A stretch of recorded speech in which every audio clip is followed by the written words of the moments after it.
একটি। কোন মুফাসসির, কোন মাওলানা, কোন খতিব, কোন কুতুব যদি বলতে পারে যে জান্নাত 8টা, এমন কোন জায়গাতে প্রমাণ নেই। জান্নাত একটা স্তর হলো 7টা, এই সর্বমোট 8টা। আর জাহান্নাম কয়টি? একটি। আর জাহান্নামের স্তর কয়টি? 6টি, এই সর্বমোট 7টি। ক্লিয়ার?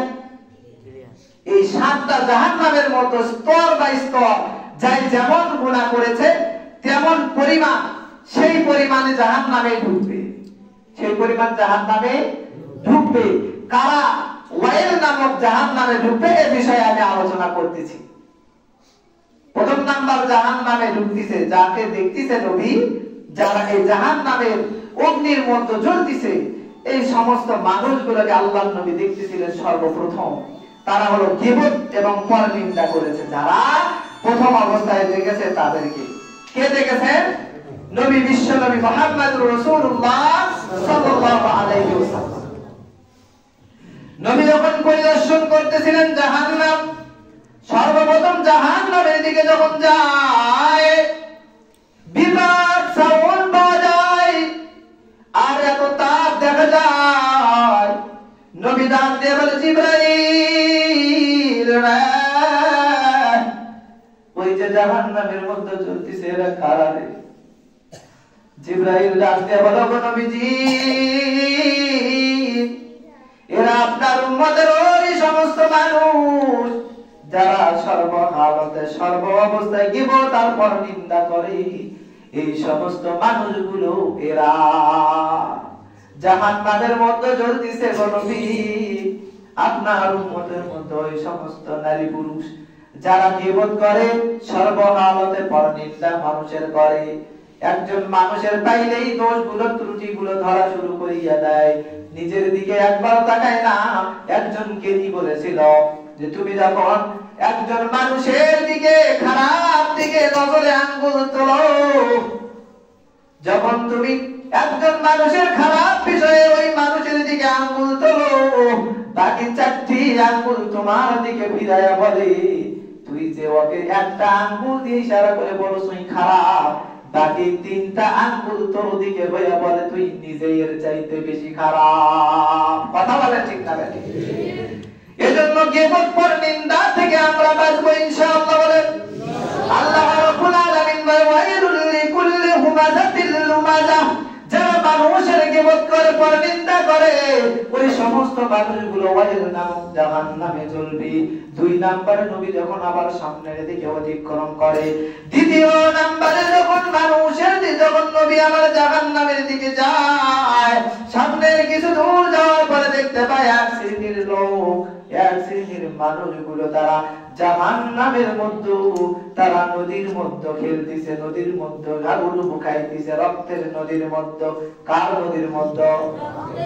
রক্তের নদীর মধ্যে হাবুডুবু খায়। এই ব্যক্তি যখন রক্তের নদীর মধ্যে হাবুডুবু খাইতেছিল, এই মানুষগুলো আবার আস্তে করিয়া তারা পাড়ের দিকে আসে, কিনারায় আসে। আসিয়া যখন উঠতে চায়, কিছু ফেরেশতা অথবা কিছু মানুষ, ওখানে তো মানুষ পাওয়ার কথা নয়, ওখানে উদাহরণ দিয়েছে মানুষ, কিন্তু মানুষ না, ওটা হলো ফেরেশতা। কিছু ফেরেশতা একটা বড় ধরনের পাথর লইয়া ওই মানুষটার মাথার মধ্যে নিক্ষেপ করে। মানুষটা আবার রক্তাক্ত হইয়া আবার ওই রক্ত নদীর মাঝ পথে চলে যায়, আবার নদীর মধ্যে হাবুডুবু খায়, রক্ত খাইতে খাইতে আবার কিনারায় আসে। আবার কিনারায় আসার সঙ্গে সঙ্গে আবার পাথর তার মাথায় নিক্ষেপ করা হয়। এই মানুষগুলো এমন কাজ করতেছিল, আর তারা পাথরের নিক্ষেপ খাইয়া খাইয়া আবার রক্ত নদীর মধ্যে যাইতেছিল। নবী আমার দেখে বড় আফসোস হয়ে যায়। নবী ডাক দিয়ে বলে, জিবরিল, এই সমস্ত মানুষ কারা রে? এদের কি অপরাধ ছিল রে? একটু যদি বলতাম আমি নবী উপকৃত হইতাম। নবীকে ডাক দিয়ে বলে, গো নবীজি, এরা আপনার উম্মতের ওই সমস্ত মানুষ যারা দুনিয়ার জমিনে যাওয়ার পর সুদে কারবার লেনদেন করবে। সুদি লেনদেন যারা করবে এরা ওই সমস্ত লোক মানুষের রক্ত চুষে খাইছে, দুনিয়ার জমিনে গরিব গরিব মানুষগুলোর রক্ত চুষে খাইছি। এজন্য আল্লাহ পাক এদেরকে শাস্তি স্বরূপ জাহান্নামের মধ্যে রক্তের নদীর মধ্যে এদেরকে হাবুডুবু খাওয়ায়। নাউজুবিল্লাহ। এই সমস্ত মানুষ যে একজন সুদের টাকা দেবে আর একজন নেবে, দুইজন তো অপরাধী। কথা বলেন ঠিক না বেঠিক? হাদিসের মধ্যে আছে যে ব্যক্তি সুদের টাকা দেবে আর যে সুদের টাকা নেবে দুইজন সমান অপরাধী। শুধু তাই নয়, মাঝখানে আর একজন আলগা বাবু আছে। কি বাবু? আলগা বাবু। খায়া কাম নাই, খালি সই দেয় আর ওর থেকে 2-1000 টাকা খায়। আছে না নাই? এই এলাকা তো আছে। কোন কিনলে ওই সমস্ত মানুষ যারা একটা সইয়ের বিনিময়ে 1000 টাকার বিনিময়ে একটা সই দেয়, একটা বড় চিন্তা করে না, হারে আমার দুনিয়ার সমস্ত কিছু শেষ হয়ে যাইতেছে একটা সইয়ের বিনিময়। আমি একজন মানুষের উপকার করতে গেলাম, তবে হালাল পন্থে নয়, হারাম পন্থে। কথা বলেন ঠিক না বেঠিক? হারাম পন্থে কোনো সহযোগিতা নাই, হালাল পন্থে সহযোগিতা যদি আপনি করেন, যে ব্যক্তি দিল তার চাইতে যে সহযোগিতা করে নিয়ে দিল ওর সব চাইতে বেশি সওয়াব। এজন্য আমরা সুদি কারবার থেকে বাঁচবো তো ইনশাআল্লাহ? থাকবো না তো কেউ? থাকবো না ইনশাআল্লাহ। যদিও মানুষ অনেক ঠেকায় যখন পড়ে যায়, কারণ এখন তো কর্জে হাসানা নাই। কথা বলে ঠিক না বেঠিক? কর্জে হাসানা নাই গেল, এটা আমাদের কারণেই নাই। ঠিক না বেঠিক? আমরা খরচ নেই বটে, দেওয়ার টাইম মতো দেই না। আমি চিন্তা করছি আমার টাকা যদি 1 বছর কাছে পড়েই থাকে, তা আকারে ব্যর্থ থাকে, সমস্যা কি? এই জন্য সুদ দেওয়া শুরু করছে। কথা বলে ঠিক না বেঠিক? আমাদের আচরণের কারণে সুদী লেনদেন শুরু হয়ে গেছে।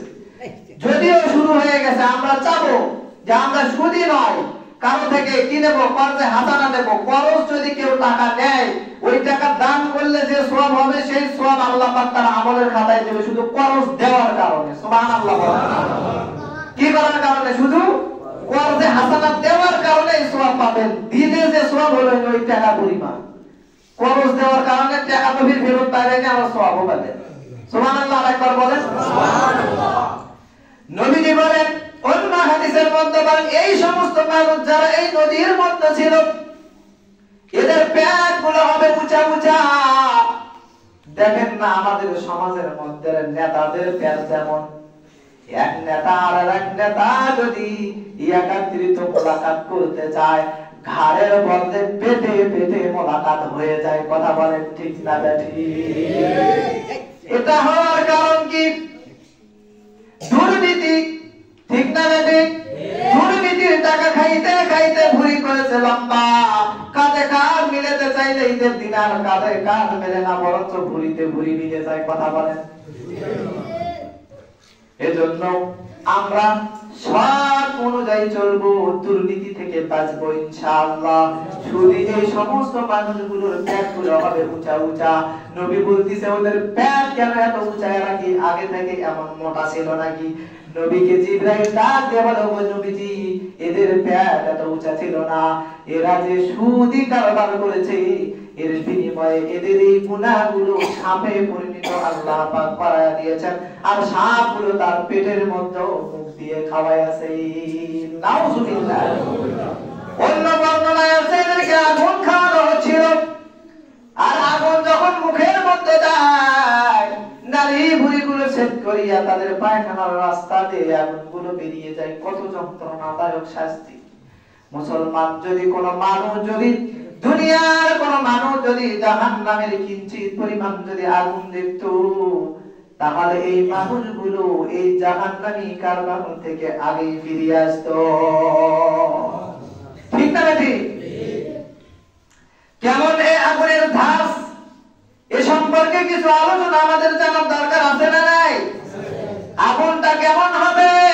জাহান্নামের আগুন কেমন আপনি আমি শুনে যাব, এরপরে আমরা এই কথাগুলোর প্রতি আমলের চেষ্টা নেব ইনশাআল্লাহ। বলেন ইনশাআল্লাহ। জাহান্নামের আগুন এমন দুনিয়ার সামান্য কিঞ্চিত পরিমাণ আগুন, তাও কত লক্ষ বছর পুরাইছে, এরপরে এক কিঞ্চিত পরিমাণ আগুন দিয়েছে উম্মত এই মানুষের উপকারের জন্য বানায় আল্লাহ পাক এই সামান্য কিঞ্চিত পরিমাণ আগুন দিয়েছে। এই আগুনটা যখন চুলার মধ্যে জ্বলা শুরু হয়ে যায়, কোন মানুষের যদি এই চুলার একটা আগুনের যদি ফসকা লেগে যায়, দেখবেন লোকে লেগে গেছে, লোকে ফসকা পড়ে যায়, কথা বলেন ঠিক না ঠিক? হাতের কনুতে যদি লেগে যায়, কনুতে ফসকা পড়ে যায়, পায়ে যদি লেগে যায়, পায়েতে ফসকা পড়ে যায়, জ্বালা পোড়া পা পর্যন্তই থাকে, মাথা পর্যন্ত আসে না, আসে নাকি? আওয়াজ দিয়ে বলেন আসে।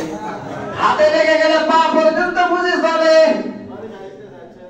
পেটে যদি লাগে পিঠে জ্বলে না, হাতে লাগলে পায়ে জ্বলে না, পায়ে লাগলে চোখে জ্বলে না, চোখে লাগলে হাতে জ্বলে না। কিন্তু জাহান্নামের আগুন এমন ভয়ঙ্কর আগুন, নবী বলে এই একটা আগুনের যদি ছিটাও কোন মানুষের কাছে লেগে যায়, বলে পায়ের কেনি লোকে লেগে গেল, তার কলজেটা পর্যন্ত পুড়ে ঝাঁঝরা হয়ে যায়। এত ভয়ঙ্কর আগুন হলো জাহান্নামের আগুন। বলছে শরীরের যে কোনো অঙ্গে লাগবে তো তার কলজেটা ঝাঁঝরা হয়ে যাবে, পুড়ে ঝাঁঝরা হয়ে যাবে। এমন ভয়ঙ্কর আগুন হলো জাহান্নামের আগুন। এই আগুনের মধ্যে জ্বলার জন্য যারা প্রস্তুতি আছি, তারা এই গুনার কাজগুলো লিপ্ত থাকবো ইনশাআল্লাহ, ঠিক নাকি?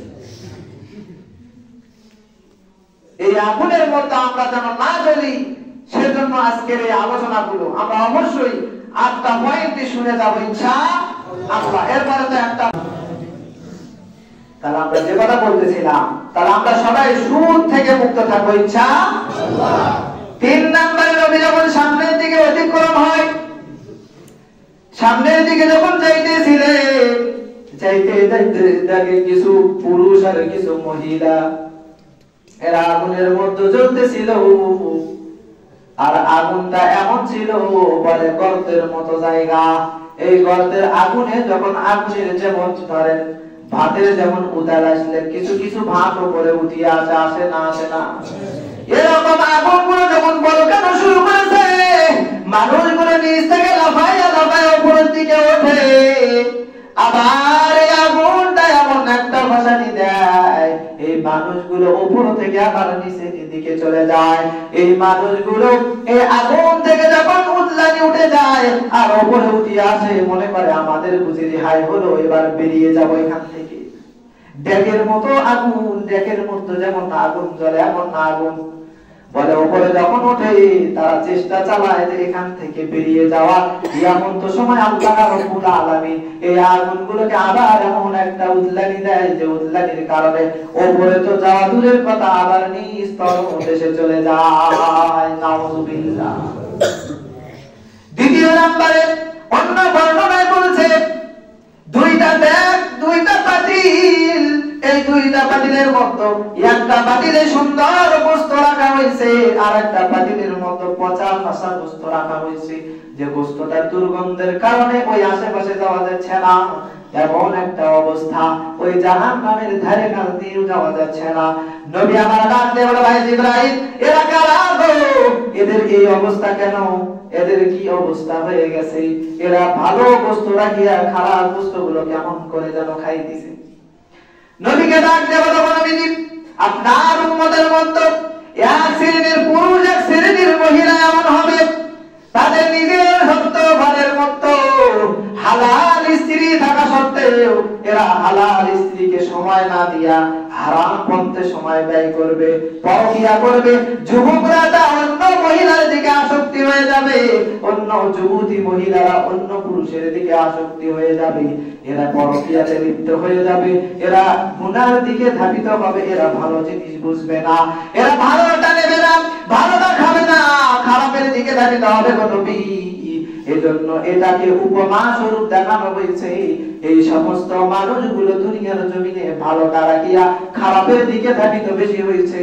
আর এই জন্য আল্লাহ রাব্বুল আলামিন এদেরকে শাস্তি স্বরূপ এই ভালো বস্তু রাখিয়া খারাপ বস্তুর দিকে এদের নজরে রাখা, খারাপ বস্তুগুলো খাইতেছে। নাউযুবিল্লাহ। আজকে আপনার আমার সমাজে এই যে জিনা, জিনাটা সবচাইতে বেশি, চোখের দ্বারা জিনা হয়, হাতের দ্বারা জিনা হয়, অঙ্গ প্রত্যঙ্গের দ্বারা জিনা হয়, এমনকি কান দ্বারা জিনা হয়ে যায়। প্রশ্ন করতে পারেন হুজুর কান দিয়ে কেমনে জিনা হয়? প্রশ্ন আসবে কিনা? জিনা অঙ্গ প্রত্যঙ্গ দিয়ে হয়, এটা মেনে নিলাম। হাত পা দিয়ে হয়, এটাও মেনে নিলাম। এই বিষয়ে কথা বলেছেন তাই শুনছি, কিন্তু কর্ণদয় দিয়ে কেমনে জিনা হয় একটু যদি বলতেন আমি বুঝে উপকৃত হইতাম। ঠিক না বেটি? এই কথাগুলো বাইরে যাইতেছে, মা বোনরা আছে ঘরের মধ্যে শুয়ে শুয়ে অনেকে শুনতেছে, অনেক ভাইও শুনতেছে। বাইকের আওয়াজ যত দূর যাবে, যত যুবক ভাইয়ের কর্ণদয়ে চলে যাবে, সবাই মনোযোগী হতে হবে। কারণ বিষয়টা হলো যে বিষয় আলোচনা কর্ণদয় দিয়ে কেমন করে আমাদের জিনা হয়। আমরা মোবাইল ফোনে বেগানার সঙ্গে কি ফোন আলাপ করি কি করি না? না, এই এলাকার লোক করে না। করে করে তো সামনে হিসেবে মনে হচ্ছে কেউ করে না, সবগুলো ফেরেশতা নেমে আসছে উপরে থেকে। আমার সামনে একটা ওয়াজ করেছি, ফেরেশতা শুনতেছে। আসলে কি এমন? এমন নয়। হক কথাগুলো অনেকে খারাপ লাগতে পারে, অনেকে নাও আসতে পারে, ফেরেশতা তো অবশ্যই আসছে, সন্দেহ ছাড়া। ঠিক না বেঠিক?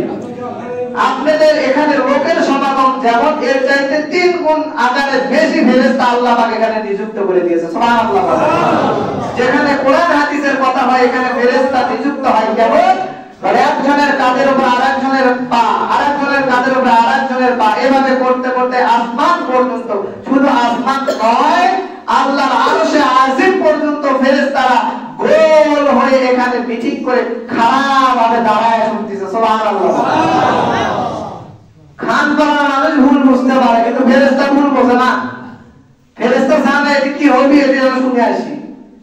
খান পাড়ার অনেক মানুষ বুঝতেছে যে মাইকেই দেবে, যারা দিছে ঘুম নষ্ট করে, কি দরকার এই করে ঠান্ডার মধ্যে কথা বলেন।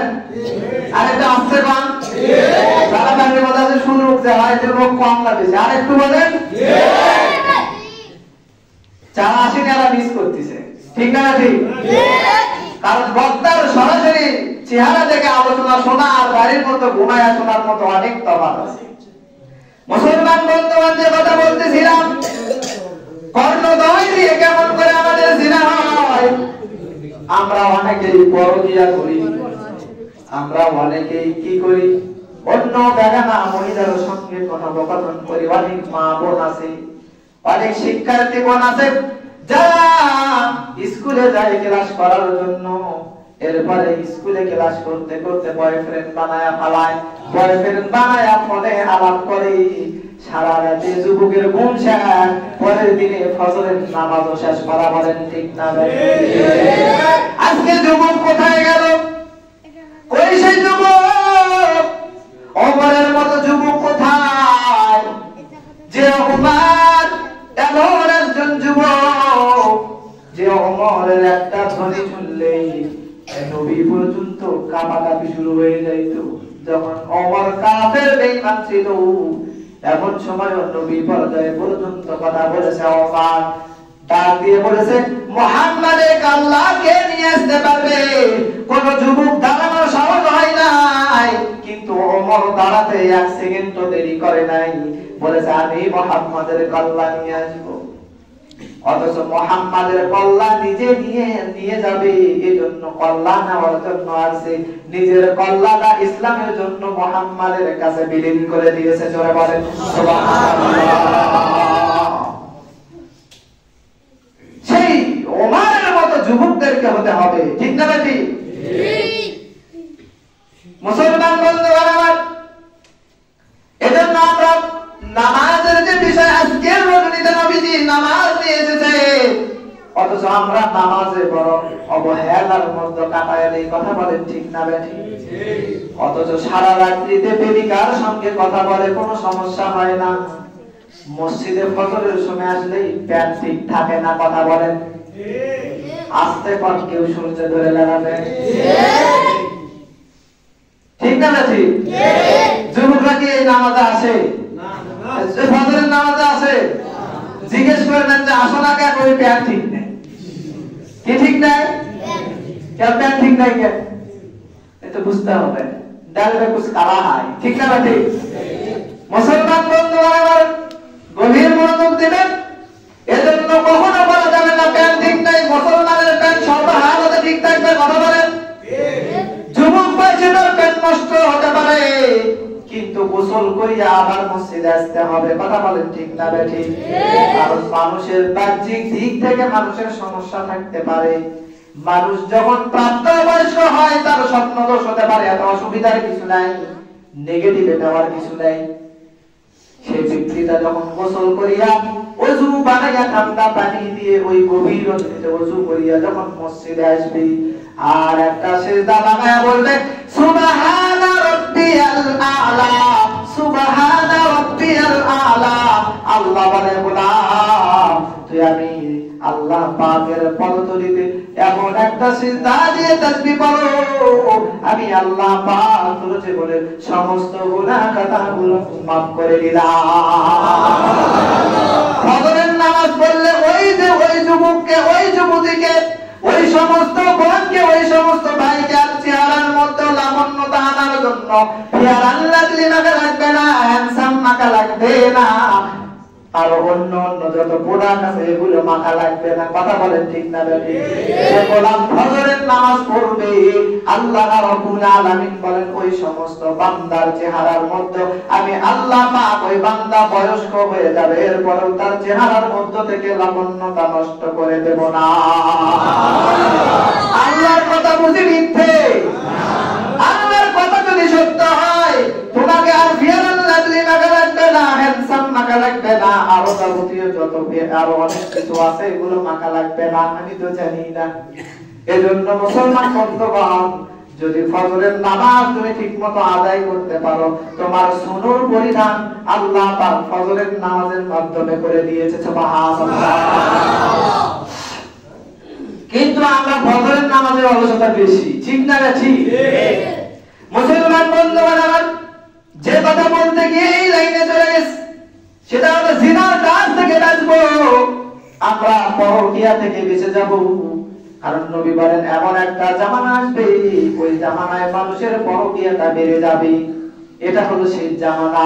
ওই শেষ জামানায় মানুষ নিজের ঘরের স্ত্রীকে ঘরে রাখিয়া পর নারীর সঙ্গে মেলামেশা করবে, পর নারীর সঙ্গে তারা রাত কাটাবে, দিন কাটাবে, পর নারীর সঙ্গে কথা বলে মজা পাবে, নিজের স্ত্রীর সঙ্গে কথা বলতে চায় না, নিজের স্ত্রীকে দেখলে খ্যাট খ্যাট খ্যাট খ্যাট মেজাজ নিয়ে কথা বলা শুরু করে দেয়। ওই সমস্ত পুরুষ আর ওই সমস্ত নারীগুলো আল্লাহ পাক এই মানুষগুলোর মধ্যে গণ্য করে দিয়েছে। নাউজুবিল্লাহ। তারা ভালো জিনিস রাখিয়া খারাপ জিনিসে যেমন তাদের লোভ লালসা, আল্লাহ পাক জাহান্নামের মধ্যে তাদেরকে ভালো বস্তু রাখিয়া পচা ফাঁসা বস্তুগুলোর মধ্যে তাদেরকে ডুবাইয়া দেবে। নাউজুবিল্লাহ। 4 নম্বরে ভালো ভয় হয় আমার নিজে, কার? যে যারা কথা বলে তাদের। হয়তো তোমাদের সামনে, আপনাদের সামনে, মানুষের সামনে কথোপকথন করে যায়, সমস্ত বিষয় আলোচনা করে গেলাম, কিন্তু নিজের বেলায় যদি না মানি, আজকে ফজরের নামাজের কথা বললাম, আমি নিজেই যদি ফজরের নামাজ কাজা করি, আমি পর্দা পশুলে থাকতে বললাম, আমি নিজেই যদি পর্দা পশুলে না থাকি, আমি নিজেই যদি পরকীয়া করি, আমি নিজেই যে কথাগুলো বললাম তার বিপরীতে চলি, কাল কঠিন কিয়ামতের মাহশারের দিনে আমাদের জন্য বড় ভয়াবহ বিষয়। শুধু আমি না, হুজুর না, খালি হুজুর না, সমস্ত মানুষের বিষয়ে কথা বলা হয়েছে। তুমি একজনের বিরুদ্ধে কথা বলো, তুমি নিজের দিকে একটা বারো ফিরে তাকালে না। তুমি কোন পর্যায়ে কথা বলতেছো? তুমি মানুষকে, তুমি নিজের স্ত্রীকে বলতেছো পর্দা করে চলো, তুমি কোন পুরুষের দিকে তাকাবে না। মেয়েকে বলতেছেন কোন পর পুরুষের সঙ্গে কথা বলবি না, অবশ্য নিজেই অন্যর বইয়ের সঙ্গে যায় ট্রেডিং মারে। আছে না? না আছে। এই সমস্ত মানুষগুলোর বিষয়ে আল্লাহ পাক ডাক দেয়, বলে নবী গো ওই সমস্ত মানুষগুলোকে সাবধান করে দেবেন, তারা নিজেরা নিজের স্ত্রীকে ভালোর দিকে ফিরায়, সন্তানকে ভালোর দিকে ফিরায়, অথচ নিজে ভালোর দিকে ফেরে না। ওই সমস্ত মানুষগুলোর জিহ্বাটা আগুনের কেসি দ্বারা কাটিয়া কাটিয়া তাদের সামনে কাটিয়া জাহান্নামের মধ্যে ফেলা হবে। নাউজুবিল্লাহ। একদল মানুষের এই জিহ্বাটা আগুনের কেসি দিয়ে কাটতেছিল। নবী ডাক দিয়ে বলে, জিবরাইল ভাই, এরা কারা রে? এদের কেন জিহ্বাটা আগুনের কেসি দিয়ে কাটতেছি?